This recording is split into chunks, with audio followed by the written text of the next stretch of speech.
Hello everybody and welcome back to another episode of Saving Sunderland. Now in today's episode we have of course got all the transfers from the summer transfer window to go through.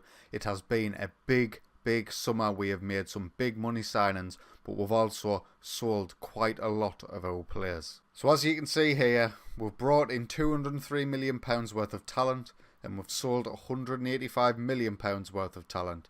I'll quickly go through some of the major outs. I'll not go through them all. A lot of them were boys from the under-23 squad who had never made it into the first team, whose potential had been downgraded compared to the rest of our squad. So I thought, rather than keep loaning them out, trying to get them to improve, it's unlikely that they would ever get to the point where I would want them in the first team. So cash in on them now, get the money in, because at that point I had spent quite a lot. So the first out sadly was Enzo Caprara. He went to Southampton, who were newly promoted for £40.5 million. I think it was an excellent bit of business.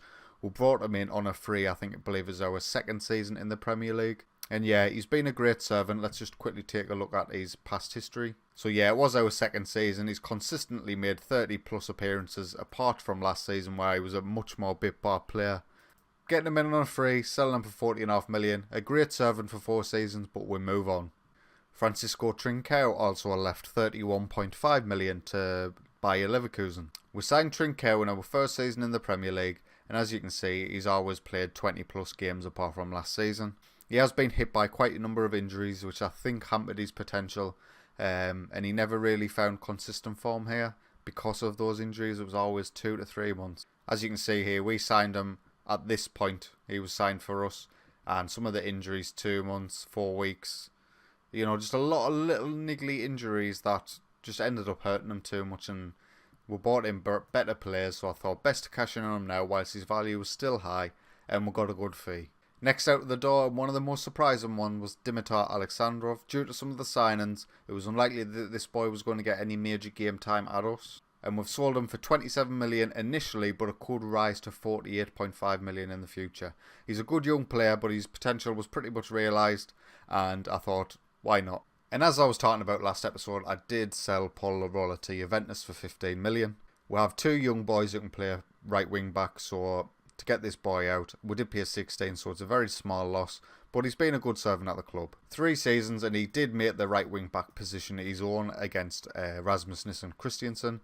But we'll move on to bigger and better things. He's one of the boys who never made an appearance for us, Elias Lopez. We signed him for £8.25 million a good few seasons back now. He's had a number of loan opportunities out. He didn't really improve to the standard what I was expecting, so we sold him on to Benfica for £11 million. Kevin Boucher was sold for £10.75 million to Stuttgart, another one who didn't make an appearance for us. We bought him in for £1.1 million. He had a couple of successful loans out, but then potential was downgraded. He was never going to make our first team due to some of the other youngsters that we've got, so we cashed in. And I could go through all of these, but it's a similar story. Young boys who were brought in for quite cheap fees, and we've ended up selling them on for profits or small losses because they weren't ever going to make it to the first team. So all of that brings us to the ins. I'll quickly address El Amrani. He's a centre-back from Malaga. This is his stats. He's not very good. He's just a backup option that I needed some cover for the centre-back option, so he's in. And I'll quickly cover Jerry Encina Pereira. We signed him. He's just a youngster, similar to all the other lads in the under-23s. Cost us 975 grand. He's back out on loan, so we'll see how he develops. But first up, we signed Reiss Nelson from Arsenal on a free transfer. Now, this was an excellent transfer for me. He's covered for the right wing. He's covered for the left wing. He's covered for right wing back, right midfield, left midfield, striker, attack midfield, centre. He's an excellent backup option. He's English. He's still got a little bit of room to improve, but even in his preferred position, which is where I'll be playing him most at the right wing, I think he's about the same level as Dimitar Alexandrov was, and he's English, so for free transfer, I couldn't complain. Gelson we bought him for £1.1 million. He's went back out on loan to Brazil. I expect this guy to come back next season and either replace Kieran Tierney in the squad, or if Milagres doesn't improve, how much I was hoping maybe, but he's another young boy in. He's out on loan. He'll improve. 18.75 million bought us Christian Nievas, an Argentina international centre-back.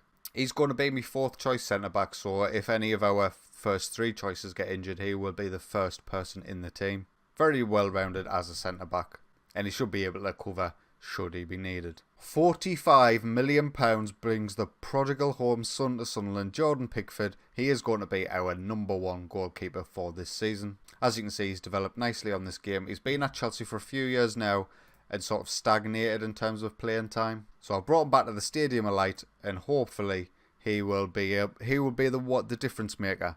I believe if we had a better goalkeeper last year, we would have won the title. So hopefully with Pickford in goal now, that could become a reality. Another English player, Jadon Sancho, £67 million from Borussia Dortmund. He is going to be battling Moise Kean for that left wing role. And yeah, getting another English boy in was really what I was wanting. I did search for English talent throughout the board, so we brought in Pickford, Reece Nelson, and Jadon Sancho. So our squad definitely has more homegrown talent in it now, and hopefully that will benefit us throughout the season.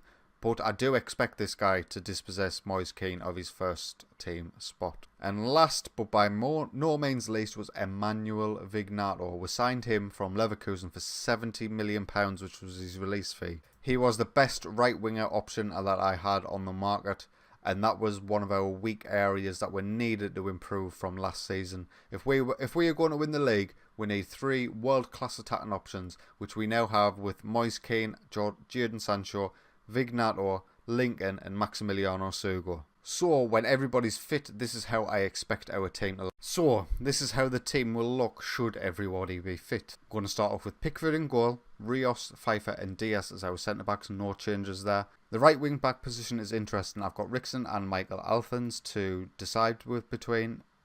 I think I will start with Rickson, but it'll be an interesting battle throughout the season to see who wins that spot. Milagres will of course be our starting left wing back, absolutely fantastic player. I expect him to continue to improve, and hopefully he will become natural at left wing back position at some point this season. Phil Foden and Ndombele in the centre, the two lads who performed absolutely excellently last season, will continue their spot. Matteo Guendouzi is back from his 9-month injury. As you can see, he has declined a lot, but I expect him to get some of these stats back, but he is now third choice. I'm going to start initially with Jadon Sancho at left winger and Vignato at right winger and Maximiliano Sugo at top. We also have one guy who you might not recognise, Jel Risson's in the squad. He's been promoted from the under-23s. He's a wonder kid central midfielder. I might try and loan him out because I was intending on maybe selling Harley Johnson because of all the English talent we brought in. Nobody came in with an acceptable offer really. So Jel Risson is good enough to be our backup central midfielder. But because Harley Johnson's still in the squad, I might try and get him a loan game time out because he might struggle for game time otherwise. So all of that brings us to today, where we play Leicester City in the Premier League in our opening fixture. So this is how we're going to start today's game. The only change being Phil Foden out as he's still got a little knock, and we'll start with Guendouzi in central midfield. So we'll kick off the opening day of the season against Leicester City away from home. I am expecting a lot of the boys from this season. Obviously, they've improved a lot from last season in terms of their attributes, so I'm hoping to get closer to a title challenge than we did last season. As the early highlight comes in and Leicester City hit the bar. Maybe it's a bit too premature to talk about title challenging. Highlight corner from Vignato. It's cleared by Maguire, but only as far as Sugo. He takes the strike, it gets a deflection, and it's 1-0 Sunderland. As we can see here, it's a corner from Vignato. On the left-hand side, it's cleared, but Sugo takes the strike with his left peg. Who's that? Coyle sticks his leg out. He must be gutted. Is that Liam Coyle? It's Louis Coyle. I don't know who that is. And that was the only meaningful highlight of the first half. I'll get the boys G'd up and we'll get them back out for the second half. So this time we're kicking from left to right. Highlight now, Vignato with a free kick. It falls to Jadon Sancho in the box. We make it 2-0. A free kick from Vignato, I believe. Yeah, free kick from Vignato. Comes down by Ruben Diaz. Sancho can put it in the back of the net. A debut goal for him. Absolutely buzzing. And we return with the highlights. Sugo's got the ball quite deep. Plays it back to Vignato, who plays Sugo down the line. Can he get the ball in the box? He can. Ndombele is there. He puts it away. That's 3-0 Sunderland and 3 points coming back to the Stadium of Light. And just on that note, I'm going to make some changes. I'm going to get Jel Risson on for Guendouzi. And I'm also going to get Jadon Sancho off for Moise Kean. As you can see here, Sugo plays it to Vignato, who finds him down the line. He's got a lot of space. He runs into the box. He manages to find Ndombele or the penalty area, and Ndombele puts it away coolly. Another highlight now. Leicester City with the ball very deep. Milik gives it away by Leicester City. Now, can we break with Jelrison? He finds Sugo over the top. What a ball. Sugo should do better.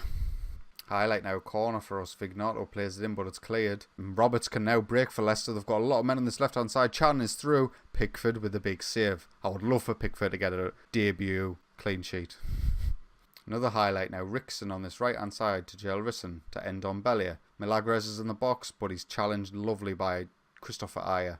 Ndombele spreads the ball to Moise Kean on this left-hand side. A lot of space. He tries to switch flanks, but Leicester cut it out. Moise Kean wins the ball back though. A loose pass from Leicester. Sugo has it now. He's got options. He's got Ndombele in the box. Ndombele charges in. Manages to make it 4-0. Second goal of the night for him. As we can see here, Moise Kean finds Jelrison in the centre. Makes a nice run. It eventually goes to Sugo, who finds Ndombele. He beats his man. Just excellent touch. The keeper gets a hand to it, but it's not enough. Sunderland 4, Leicester City 0. With about 5 minutes to go, we'll make our final change. We'll get Althans on for Rickson. Another highlight, 88 minutes. Vignato tries to play in Althans, but it's not enough. Oh, Leicester City can break. Demarai Gray on this left-hand side. Tries to play the ball in the box. So falls to Chan. Plays a back post to Iheanacho. He keeps the ball alive. He's back to Chilwell on the edge of the area. They go all the way back to Densui. Chan through to Gray in the box. Oh, he's missed. Thank God for that. Pickford keeps his clean sheet. Moise Kean now. He's got the ball. Jelrison high up the pitch. There's the run from number 3s. Can't find him. Ndombele is now in the centre. Tries to play him. Vignato. Vignato. What an absolute goal that was. Oh, he's offside. Sugo now to Ruben Diaz. 40 seconds remain, so this is probably the final highlight of the game. And that's full time. Sunderland 4, Leicester City 0. What a start that was. Absolutely fantastic. Ndombele really ran the show that day. So looking forward to the next episode, I'm going to bring you my second game of the Champions League group stage. So we'll skip the first one, so we've got a good bunch of fixtures to go over in the beginning of next episode. Well, we've made some big moves in the summer. We spent a lot of money, but we also brought a lot in, so we've still got plenty left should we need it. An excellent start by the boys, a 4-0 victory away at Leicester. Leicester City are no mugs. They've got some really good players in this game, but we made them look average. If you have enjoyed today's video, please consider leaving a like, and if you're enjoying my content, why not get yourself subscribed? But until next time, take it easy.